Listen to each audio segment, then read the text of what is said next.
Hey everyone, welcome back to LAB Creative Studio. I am Allison and I'm here showing you the little hints and tidbits of my Simply Squares quilting pattern.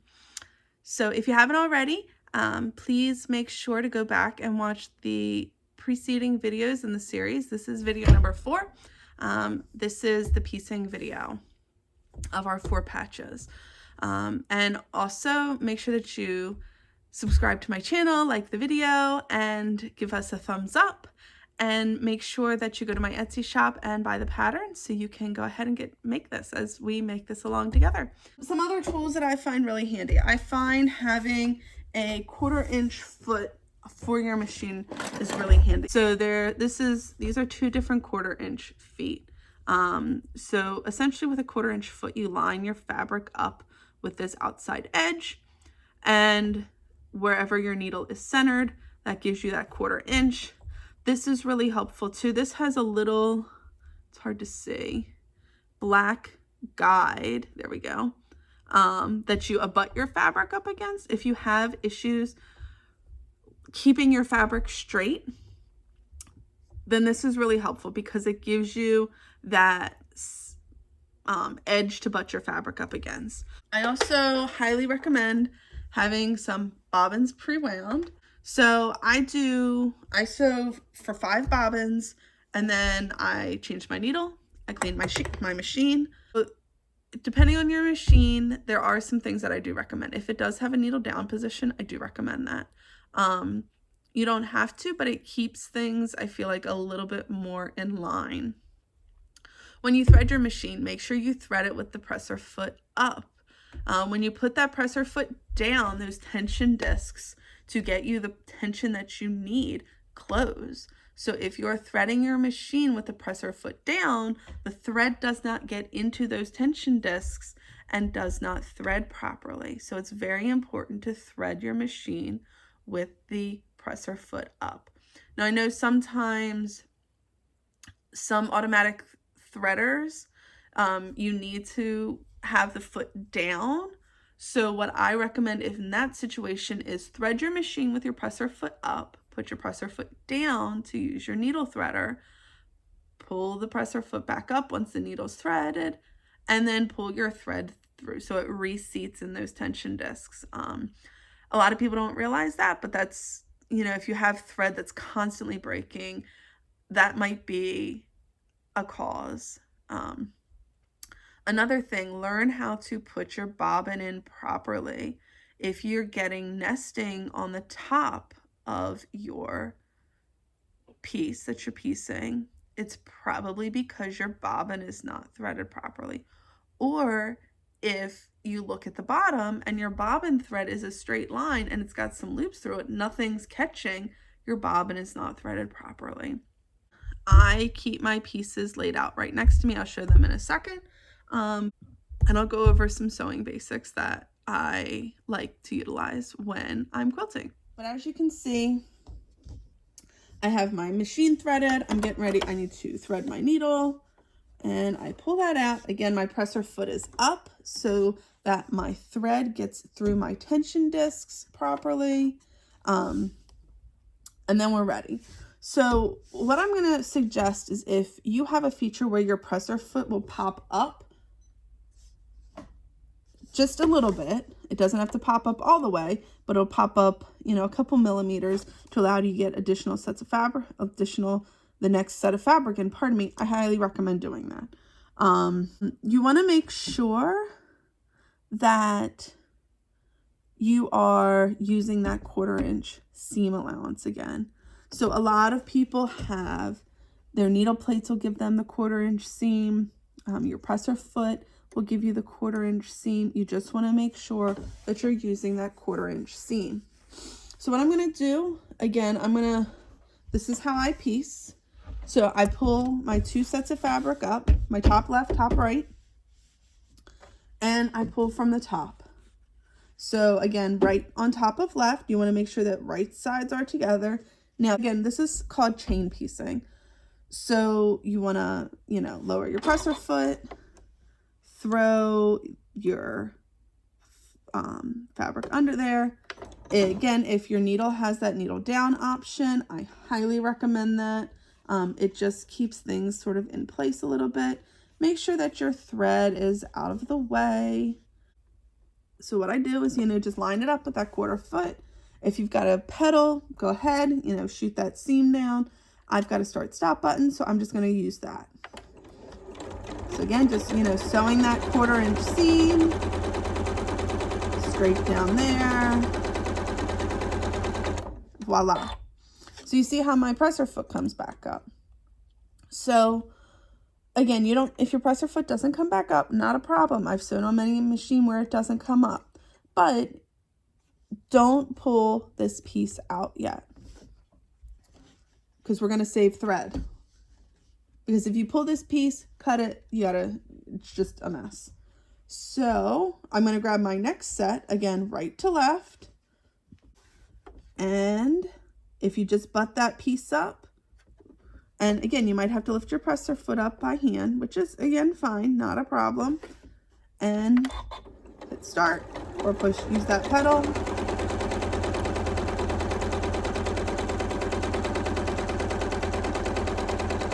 And sew that seam. So that's how you chain piece. So you see how I've got 2 pieces with a little bit of thread in between. Can you see it? Yeah, right there. So what you're going to do is you're going to go through all your pieces and you're going to chain piece them all together. Okay, so you should have everything chain pieced together. And now the question is, what do you do with this giant string of fabric squares? So what I like to do, because again, you've now pieced together as many, divide the number 4 patches by 2 together.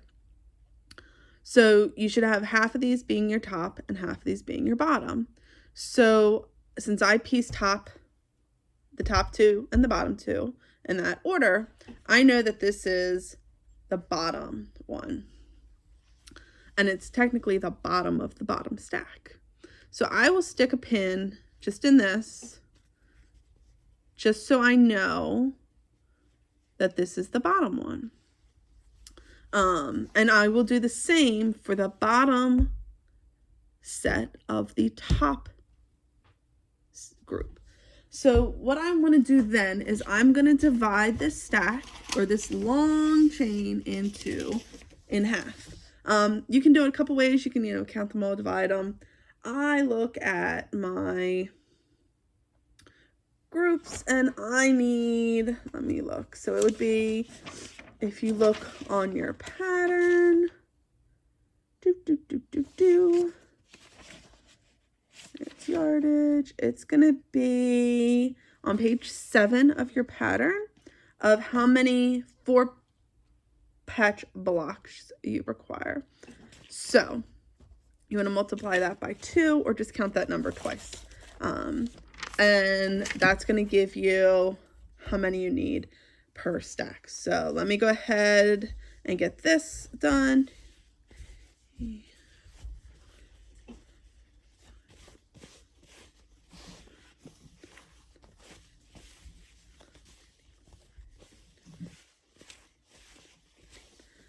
Okay, so then I'm going to stick a pin in the bottom one of the top set. So now, again, this giant string. So I use this, you can use scissors. That takes a really long time.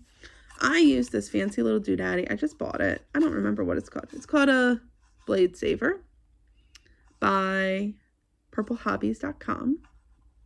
I think I got it off Fat Quarter Shop. And it's pretty cool. So what happens is you use your rotary blade, your old rotary blade that's too dull to cut fabric, and you stick it in here. There's a little screw that comes out. You stick your blade in there and you shove it in here, and it should sit, somewhat flat so you don't cut yourself. And you just take it. Let's see if I can get it. Here we go. And you just go like this. Doot. Doot. Doot. Doot. See? And then you can cut all of them. Another thing that I do is, let me find it. If you have an empty spool of thread, use that. You can use a full one too, it doesn't matter. Get your seam ripper. Oh, another tool you should have, seam ripper. And you can do the same thing. How cool is that? And it cuts, you know, cutting with scissors in half. So a couple tidbits of information, a couple pointers. So if you are using a fabric that has a pinked edge, what I recommend doing, let me find what I'm talking about. So my seam's going to go this way and this way. Okay. Let me move this out of the way. Again, with your rotary cutter or with your seam ripper, you should put the cap back on so you don't stab yourself. I've stabbed myself, just speaking from experience. So you know that your seam's going to go on your right. And this video is probably showing up on your left, but it needs to be on your right. What I do is if I have pinked edges, I put those edges at the top and at the right. And I talked about putting them at the right to begin with, so it's captured in your first seam. So you start only dealing with straight edges and piecing gets a little bit easier.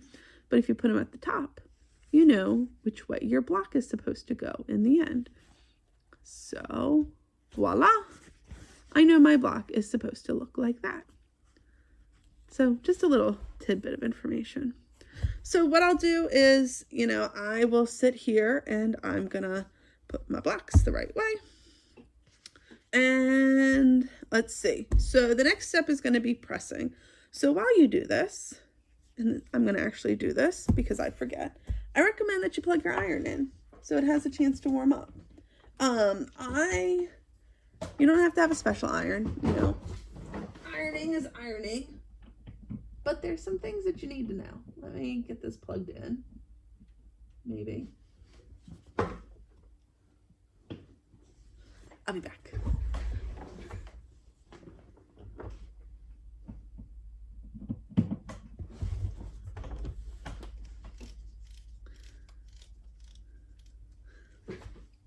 Okay, so I have a power strip on my table, but I don't plug my iron into that because then the cord gets in the way of the iron, and then you burn your cord with your iron, and then you're back to square one, having to buy another iron. I haven't actually burnt a cord all the way through, but just, again, a little tidbit. I do not put water in my iron. I do use Mary Ellen's Best Press, or I have a Mr. bottle like that they have at hair salons in lieu of putting water in my iron for steam. Why? People ask, do I do that instead of just filling the compartment with water? One, I quilt in my basement. I don't have a sink in my basement. So when I run out of water, I have to go upstairs and come back downstairs. That's a pain. It's like you got to remember to go to the bathroom before you come downstairs to quilt, so you're not having to go back up and downstairs. Again, if you're a basement quilter without a bathroom or a sink, go to the bathroom before you get too involved. The next thing is sometimes putting water in your irons like does something to them. Like it makes them leak. I've never really had one leak, but I don't know. I just feel like they're just, yes, they're meant to hold water, but I'm not a big fan of it holding water. I also equate it to, you know, those little like water squirty toys that you have for your kids. Think about the water that's just sitting in there. Now, granted, there's no soap or anything like that where you can get mold. Well, you shouldn't have soap or anything, you know, where there's going to be mold, but you never know. And I'm a little skeeved out with mold and stuff like that. So I just prefer not to put,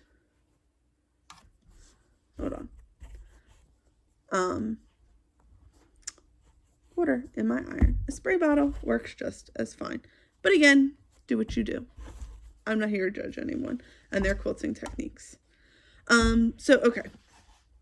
So I'm going through, just ripping my, cutting my threads between my pieces of fabric, making sure that I've got tops and tops lined up. So back to ironing. People call it ironing, people call it pressing. You essentially are making a flat seam. Some people iron their seams open. Some people iron them to the dark side. It's your decision what you want to do.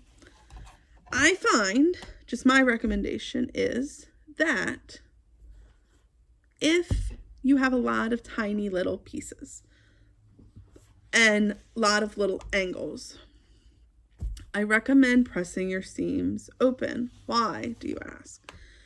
Because when you press to one side or the other, you get a lot of bulk. By pressing your seams open and you have a lot of little pieces lining up, that bulk is spread out amongst all the pieces. So that's just my recommendation. But there's not a lot of bulk here because it's just two seams coming together. So I would press to the dark side.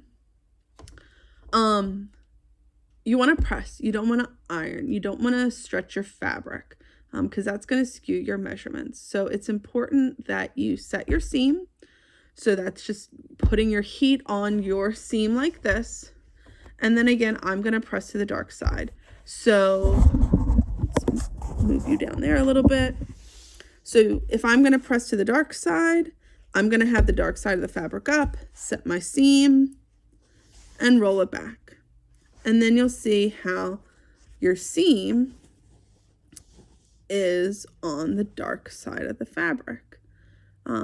That's important. And people ask, okay, why do you press to the dark side? Again, this is important because if, say, this was a white piece of fabric and you press to the light side, you're going to see that black piece of fabric showing through that white piece of fabric.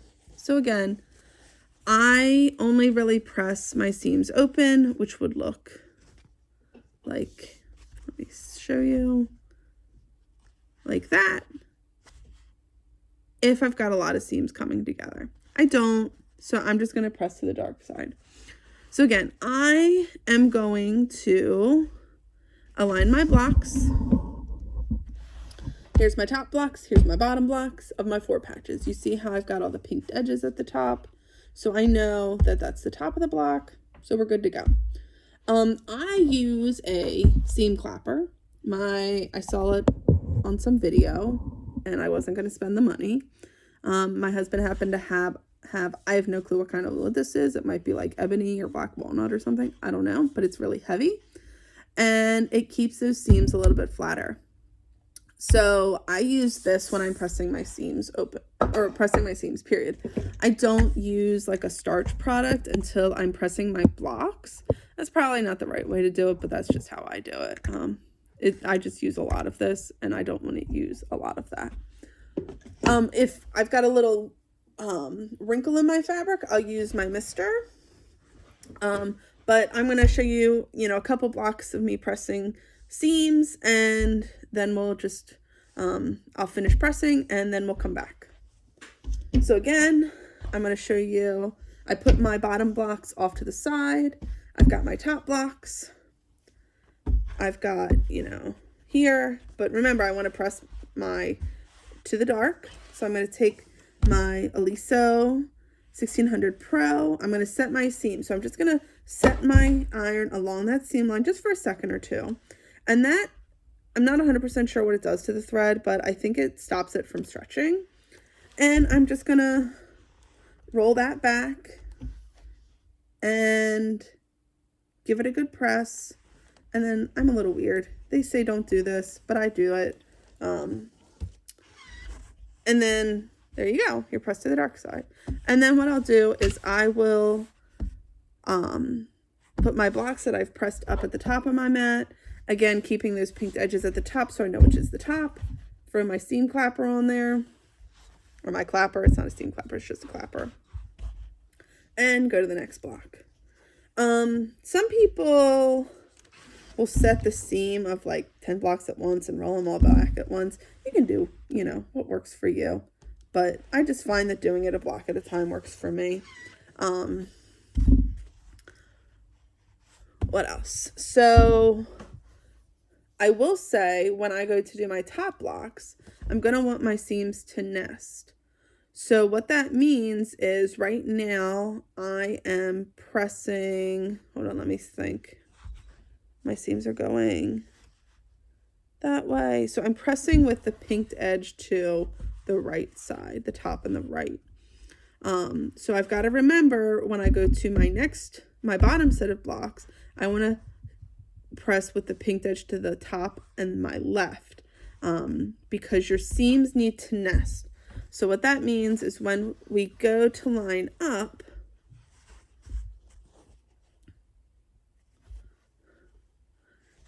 you see how your two sets of seams, you have, you know, the bottom one and then the top one, and they kind of make like that X.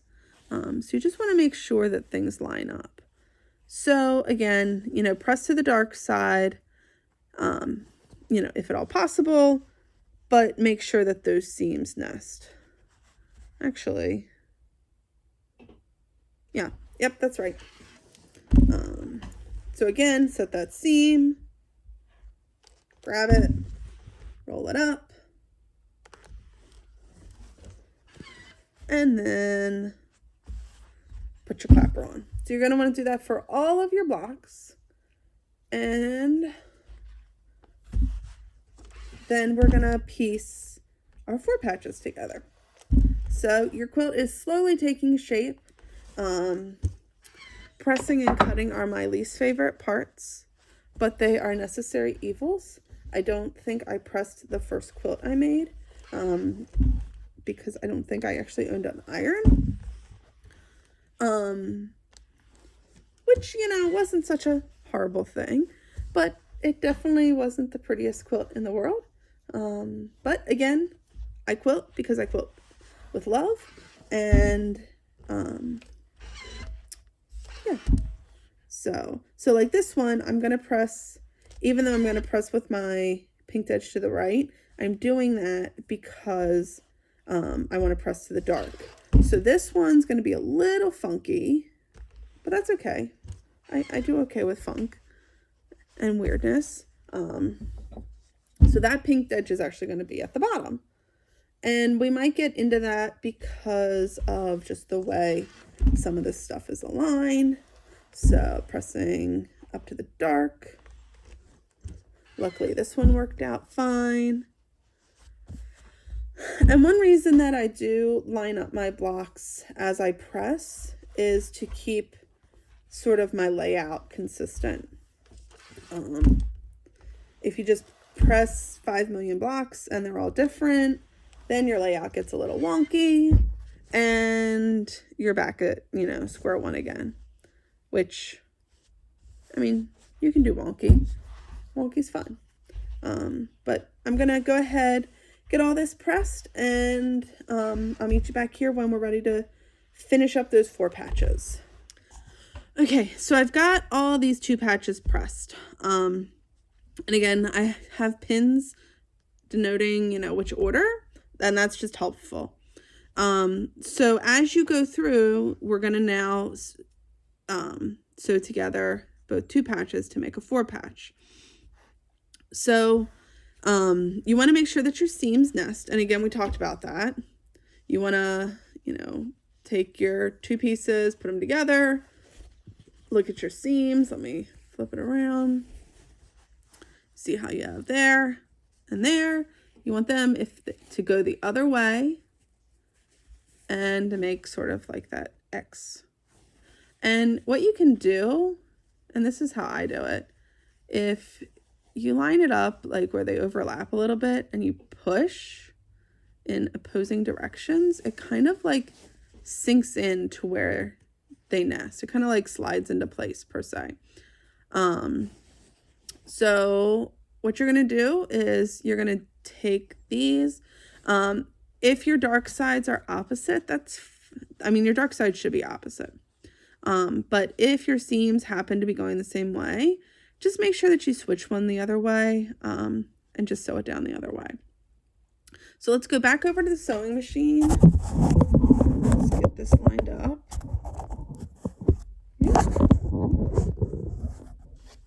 Turn that back on. I'm going to change my settings a little bit. Again, you're going to use that 1/4 inch seam. I'm going to nest those seams, and I'm going to take these pins out. 1, so I don't stab myself, and 2, because I don't need them anymore, because I know which ones were at the top. So nest the seam, and I usually work from my seam out. I just find that it fits a little bit better. And again, we're just going to chain piece all this together. So again, lower your foot, keep your needle in the down position if possible. Oh, you don't need to backstitch. A lot of times if you're a garment sewer, you backstitch at the start and at the end of your seam to lock that seam in. But for quilting, this seam right here is going to be caught in another seam. So you don't have to backstitch. I backstitch at the beginning and ends of my rows. And I'll usually do it at my columns if I think about it, but more at the ends of the rows, just because if you don't have a chance to quilt your quilt right away, you don't want those seams pulling apart. And again, another little tidbit. So again, we're just gonna do that 1/4 inch seam, nesting those seams, and do it for as many blocks as you need.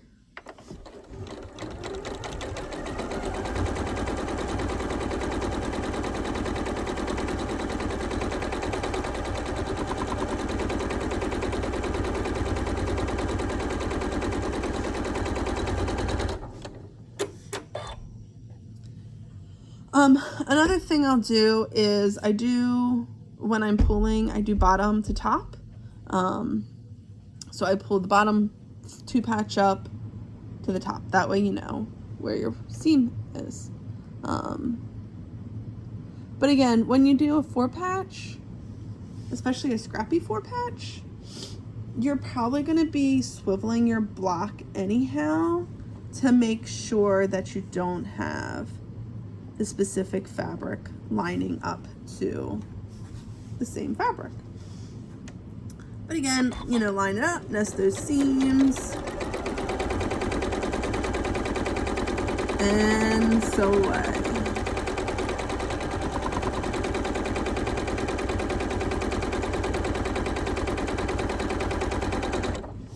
Okay, so I'm going to go ahead, finish all my 4 patches, and then we'll be back when it's time to press them open.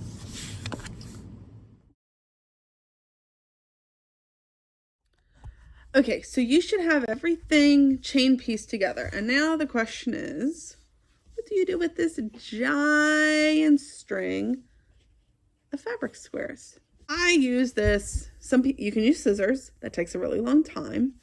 I use this fancy little doodaddy. I just bought it. I don't remember what it's called. It's called a Blade Saver by purplehobbies.com. I think I got it off Fat Quarter Shop. And it's pretty cool. So what happens is you use your rotary blade, your old rotary blade that's too dull to cut fabric, and you stick it in here. There's a little screw that comes out. You stick your blade in there and you shove it in here, and it should sit, somewhat flat so you don't cut yourself. And you just take it, and you just go like this. Doot. Doot. Doot. Doot. See, and then you can cut all of them. Another thing that I do is, let me find it. If you have an empty spool of thread, use that. You can use a full one too, it doesn't matter. Get your seam ripper. Oh, another tool you should have, seam ripper. And you can do the same thing. How cool is that? Back to ironing. People call it ironing, people call it pressing.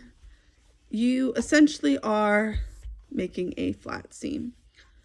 Some people iron their seams open. Some people iron them to the dark side. It's your decision what you want to do.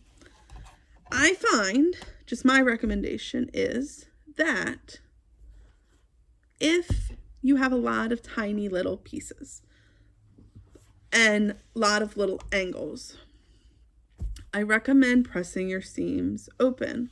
Because when you press to one side or the other, you get a lot of bulk. By pressing your seams open and you have a lot of little pieces lining up, that bulk is spread out amongst all the pieces. So that's just my recommendation.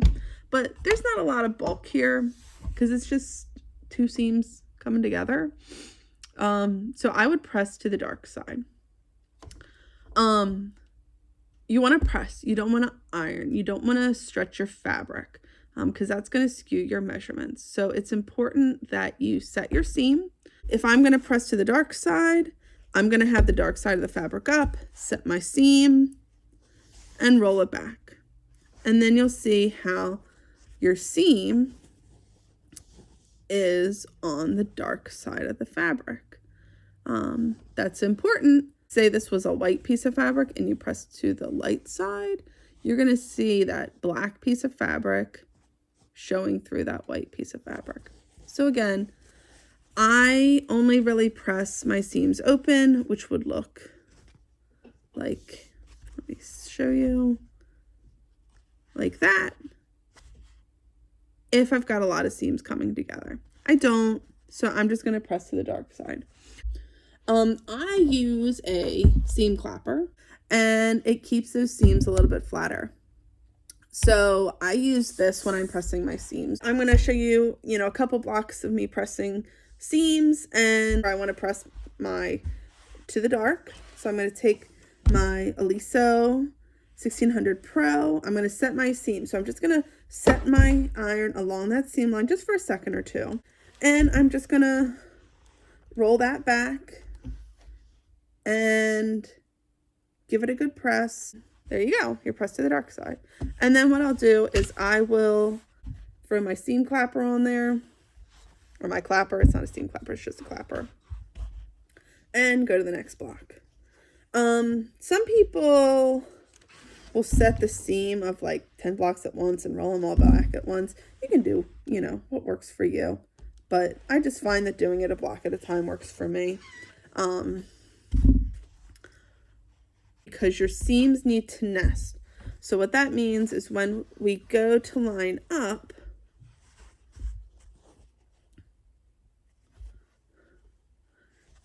you see how your two sets of seams, you have, the bottom one and then the top one, and they kind of make like that X.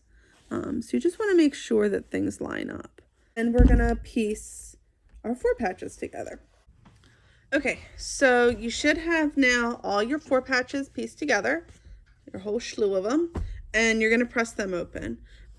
Same way, press to the darker side. So if there is, if you are using a lighter fabric and it happens to be on one side and not the other, press that seam so it lines up with the darker side. Ideally, what is going to happen when you press these is that you're going to have a nice point. So let me press this one open. And this is the whole thing about quilting, is getting these amazing points. But stand far enough away, no one's going to see if your point is off or not. But if you look, see how I got a really nice point there in the center? All my 4 patches come in, form that perfect point, and I've got a 4 patch. So your pattern is going to tell you how many 4 patches you need for the size that you're doing. Again, the pattern is either for crib / wall hanging size, which is about 36 by 36, and a throw size, it's a throw that's on the smaller size, is 54 inches square. So I'm going to go ahead, press all these 4 patches open. So now you should have your 4 patches and your 9.5 inch blocks. So the next step is to do a layout of a 9.5 inch block abuts a 4-patch. You're going to chain piece these together. So again, if I, selected these two to be next to each other, I'm just going to, chain piece, right, fold over from right to left, do that 1/4 inch seam. And you're going to do that all the way down. First, get your design laid out and get your pairs sewn together. And the next video, we'll talk about a little bit more of the layout and get into piecing rows together, or a full row and then piecing rows together. Thank you again. This is video number 4 in the series. If you haven't already, please hit subscribe. Please hit the little notification button. Please like my video. And if you are new here, make sure that you go back, watch the 3 preceding videos. We talk about yardage, we talk about fat quarters, we talk about fabric selection tools you need. I go over cutting, layout of the 4 patches, and then make sure that you visit my Etsy shop to purchase the pattern, and I will see everyone next time. Thank you.